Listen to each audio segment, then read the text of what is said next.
নমস্কার বন্ধুরা, আপনারা নিশ্চয়ই আমাদের চ্যানেলে অনেক ভিডিও দেখেছেন। আজকে আপনাদের সঙ্গে আলোচনা করব আমরা একটা নতুন ভিডিও নিয়ে। আর যারা যারা নতুন এই চ্যানেলে ভিডিও দেখছেন সবাইকে স্বাগত জানাই আমাদের YouTube channel the way of success academy IR চ্যানেলে। আজকে আমরা আলোচনা করব ভারতের আত্মনির্ভরতা নিয়ে। ভারত কিভাবে দিনে দিনে অনেক বেশি আত্মনির্ভর হয়ে উঠছে সেই সমস্ত কিন্তু কিছু আলোচনা হবে আজকের এই ভিডিওতে।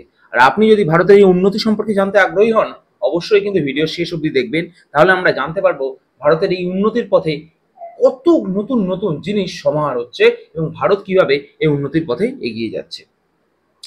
চলুন শুরু করি আজকের ক্লাস।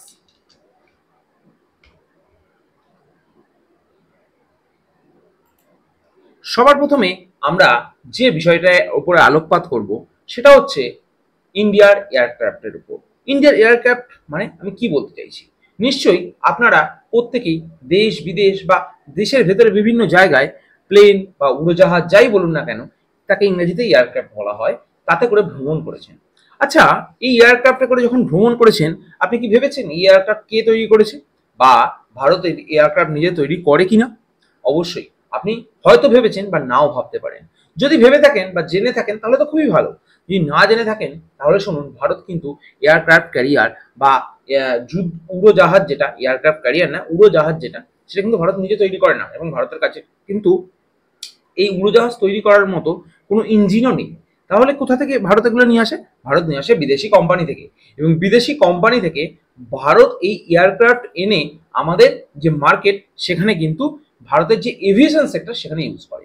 তার মানে আপনি নিশ্চয়ই কলকাতা থেকে যখন মুম্বাই যাচ্ছেন বা কলকাতা থেকে দিল্লি যাচ্ছেন, যে এয়ারক্রাফট আপনি ইউজ করছেন সেটা কিন্তু বিদেশে তৈরি একটা এয়ারক্রাফট। সেটা আমাদের দেশেরই কোনো কোম্পানি কিনছে এবং কিনে আমাদেরকে সার্ভিস দিচ্ছে।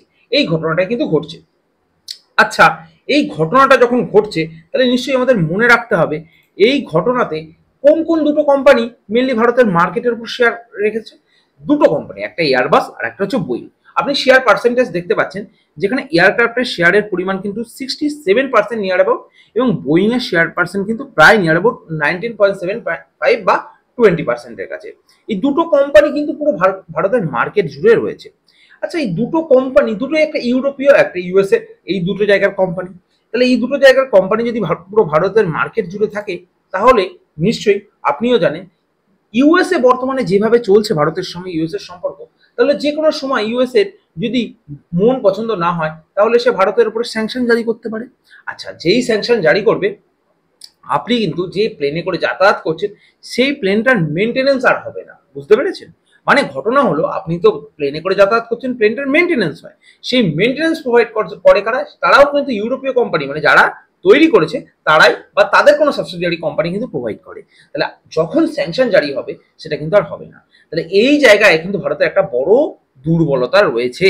আর এই দুর্বলতা আমরা যদি বলি, ভারতের দুর্বলতা আমরা যদি সোশ্যাল মিডিয়া সেক্টরে বলি, যেমন আমরা বলি যদি ইউটিউব, হোয়াটসঅ্যাপ, ফেসবুক, এইসব ক্ষেত্রে কিন্তু ভারতের বর্তমানে অনেক টেকনোলজি কোম্পানি এসছে যারা কিন্তু এর উপরে কাজ করছে।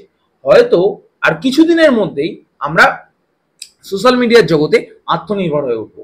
কিন্তু এভিয়েশন সেক্টর বা উড়োজাহাজের সেক্টরে কি হবে? অবশ্যই উড়োজাহাজের সেক্টরে কিন্তু আত্মনির্ভর হতে ভারতকে সময় লাগবে এবং সেই আত্মনির্ভরতার পথে ভারত আজকে প্রথম পদক্ষেপ দিল। আপনারা নিশ্চয়ই দেখতে পাচ্ছেন বিজনেস স্ট্যান্ডার্ড বলে একটা নিউজ পেপারে কাট আউট আমি আপনাদেরকে শো করছি, যেখানে বলছে হেল, যে আমাদের কোম্পানিটা আছে হিন্দুস্তান এরোনটিক্স লিমিটেড, তারা রাশিয়ার ইউএসি বলে একটা কোম্পানি আছে তার সঙ্গে একটা মেমোরেন্ডাম অফ আন্ডারস্ট্যান্ডিং সাইন করেছে। এবং সেখানে তারা কি করেছে, তারা সুখোই 100 বা SZ-100 বলে একটা এয়ারক্রাফট আছে, সিভিল এয়ারক্রাফট, যেটা মানুষের জন্য এবং অল্প জায়গার মধ্যে মানে পরিবহনে সাহায্য করে, সেই এয়ারক্রাফট ক্যারিয়ারের মানে সেই এয়ারক্রাফট ক্যারিয়ার যেটা আছে সেটার সঙ্গে কিন্তু মানে তারা একটা ডিল করেছে এই ইউএসি কোম্পানির সঙ্গে। এই ডিলের মেইন ব্যাপার কি?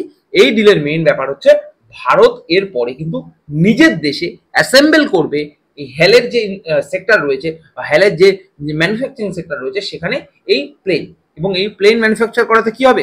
ভারতের কাছে কিন্তু সম্পূর্ণভাবে এই প্লেনের মেনটেনেন্সের পাওয়ারটা চলে আসবে। তার মানে এর পরে কিন্তু ভারত আর কোনোভাবেই ইউরোপীয় কোম্পানি বা US এর কোম্পানির ওপর নির্ভরশীল থাকবে না। এবং যে কোনো দেশের উচিত সে নিজের পায়ে দাঁড়ানো, নিজের পায়ে না দাঁড়ালে অপর দেশের কি করছে, তার চিন্তা ভাবনা কি, তার উপরে ভিত্তি করে তাকে চিন্তা ভাবনা নিতে হয়। এবং এই পদক্ষেপ কিন্তু ভারত অলরেডি নিয়েছে। এবং আপনারা নিশ্চয়ই, আমি আপনাদেরকে একটা ভিডিও শো করছি, এই ভিডিওর মাধ্যমে দেখতে পাচ্ছেন এই যে এয়ারক্রাফট বা এই যে প্লেনটা, এটা কিন্তু এখন সারা বিশ্বের বিভিন্ন জায়গাতে রান করছে। শুধু ভারত নয়, এটা মোটামুটি ভাবে আমরা যদি বলতে চাই, এটা কিন্তু সারা পৃথিবী জুড়ে এদের ব্যবসা চলছে। এবং এই যে কোম্পানিটা, যেটা ইউএসএর কথা বললাম, এই কোম্পানিটা কিন্তু একটা রাশিয়ান কোম্পানি, এটা একটা রাশিয়ান কোম্পানি। এবং তারা বিভিন্ন মডেলের প্লেন তৈরি করে, আপনারা নিশ্চয়ই দেখতে পাচ্ছেন এখানে নিচে লেখা রয়েছে। এই সমস্ত মডেলের প্লেন তারা আস্তে আস্তে তৈরি করছে, মার্কেটে নিয়ে আসছে। এবং এদের যদি আমি বলি এই প্লেনটার বিশেষত্ব কি আছে, এই প্লেনটার বিশেষত্ব মেনলি আমরা যদি বলতে পারি, এটা হচ্ছে রিজিয়নাল জেট। রিজিয়নাল জেট বলতে আপনি ছোট ছোট জায়গা ভ্রমণ করতে ইউজ করতে পারেন।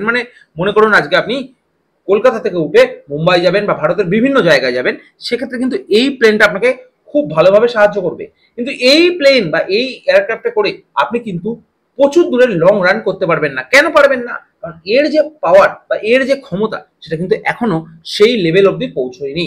হয়তো ইন ফিউচার সেটাও পৌঁছে যাবে।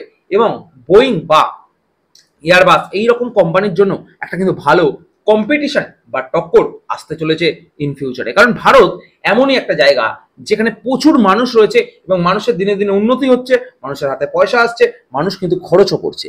এবার সেই সেক্টরেই যদি আমরা বলি, দুটো চিন্তা আমাদের মনে রাখা উচিত। এক হচ্ছে, একটা নিউজ পেপারে একটা কাট আউট এসছে যে 95 ইনসিডেন্টস হয়েছে লাস্ট 14 বছরে। তাহলে হেলের যে ডিসিশনটা টু লাইসেন্স প্রডিউস সুখোই সুপারজেট, এটা কি সঠিক সিদ্ধান্ত?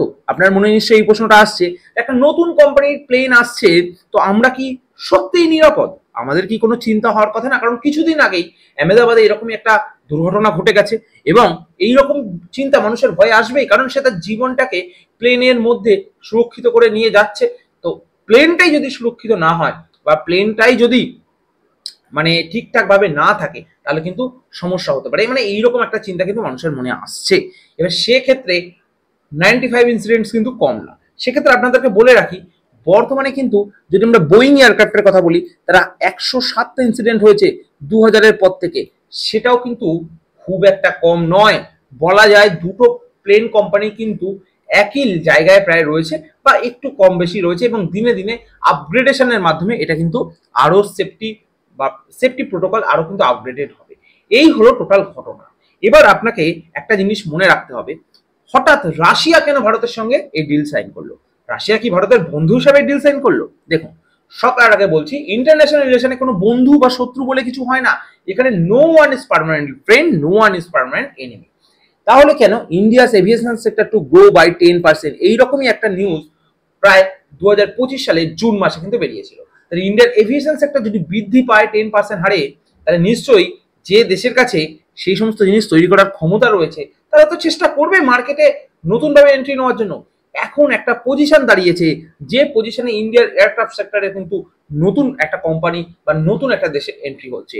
এটা কিন্তু সারা বিশ্বের ক্ষেত্রে যে ইউএস বা ইউরোপের যে মনোপলি ছিল এভিয়েশন সেক্টরে, সেটাকে কিন্তু আঘাত করবে। কারণ রাশিয়া যদি বাল্ক প্রডিউস শুরু করে দেয়, সেখানে চায়না অ্যাট্রাক্টেড হচ্ছে, ইন্ডিয়া অ্যাট্রাক্টেড হচ্ছে। এবার যদি আফ্রিকা অ্যাট্রাক্টেড হওয়া শুরু করে বা সারা বিশ্বের অন্যান্য দেশও অ্যাট্রাক্টেড হওয়া শুরু করে তাদের রিজিয়নাল কোঅপারেশনকে, রিজিয়নাল কানেক্টিভিটিকে বাড়ানোর জন্য, তাহলে কিন্তু অবশ্যই বোয়িং বা এয়ারবাস কোম্পানির জন্য একটা বড় লেভেলের কম্পিটিশন, বলা ভালো ইউএস এর জন্য একটা বড় লেভেলের কম্পিটিশন কিন্তু তৈরি হবে। এবার আপনাদেরকে বলি, এইরকমই যে ভিডিও, এই ভিডিও কিন্তু আমরা আমাদের চ্যানেলে নিয়ে আসি। যদি আপনার ভালো লেগে থাকে, অবশ্যই চ্যানেলটাকে সাবস্ক্রাইব করে রাখবেন। আপনারা কি মতামত? ভারতের যে এই পদক্ষেপ, ভারতের এই পদক্ষেপ কতটা ঠিক? ভারত কি এই পদক্ষেপের মাধ্যমে নিজেকে আরো সেলফ রিলায়েন্ট করতে পারবে? আপনার কি মতামত অবশ্যই নিচে জানাবেন। কমেন্ট বক্স আপনার জন্য অবশ্যই খোলা আছে। আর সর্বোপরি আপনাকে বলে রাখি, আমাদের কিন্তু একটা সরকারি চাকরি প্রিপারেশনের কিন্তু একটা চ্যানেল আছে, যেটা হচ্ছে the way of success academy. আপনি নাম্বার দেখতে পাচ্ছেন ওপরে জল জল করছে। এখানে আমরা সরকারি চাকরির বিভিন্ন পরীক্ষার জন্য, যেমন WBCS, NTPC, CGL, CHSL, বিভিন্ন পরীক্ষার জন্য আমরা পড়াই। এবং লাইভ সেকশনে গেলে আপনি ভিডিও দেখতে পাবেন কেমন ভাবে আমরা পড়াই। যদি আপনার মনে হয় এই ভিডিও আপনার জন্য বা এই ক্লাস আপনার জীবন গড়ার জন্য সত্যি উপযোগী হচ্ছে, আমাদের এই the way of success academy ক্লাসের কথাই আমি বলছি, তাহলে অবশ্যই চ্যানেলটাকে একবার ভিজিট করবে। এবং যদি ভিডিও ভালো লাগে, যদি আপনি অ্যাডমিশন নিতে চান, অবশ্যই কিন্তু যে নাম্বার দেওয়া আছে সেই নাম্বারে এনকোয়ারি করবেন। আপনি বা আপনার পরিবারের কেউ বা আপনার রিলেটিভ কেউ যদি সরকারি চাকরি প্রিপারেশন নেয়, অবশ্যই এই চ্যানেলের কথা তাকে একবার জানাবেন। যদি আমাদের ভিডিও আপনার ভালো লেগে থাকে, চ্যানেলের পাশে থাকবেন, চ্যানেলের সঙ্গে জুড়ে থাকবেন। কালকে আবার আপনাদের সঙ্গে দেখা হবে ঠিক অন্য কোনো ভিডিওতে। এইভাবে আমরা কিন্তু প্রত্যেক দিনই চেষ্টা করছি আপনাদের সঙ্গে জুড়ে থাকার মাধ্যমে নতুন নতুন ভিডিও দিয়ে। তো যদি ভালো লেগে থাকে এই চ্যানেলটা অবশ্যই সাবস্ক্রাইব করে রাখবেন। আজকে এইটুকুই, আজকের ভিডিওটা শেষ করছি। পরের দিন আপনাদের সঙ্গে দেখা হচ্ছে ঠিক অন্য কোনো ভিডিওতে। ততক্ষণ অবধি একটাই কথা বলবো, stay tune with this channel. Thank you সবাইকে এতক্ষণ মন দিয়ে ভিডিওটা দেখার জন্য।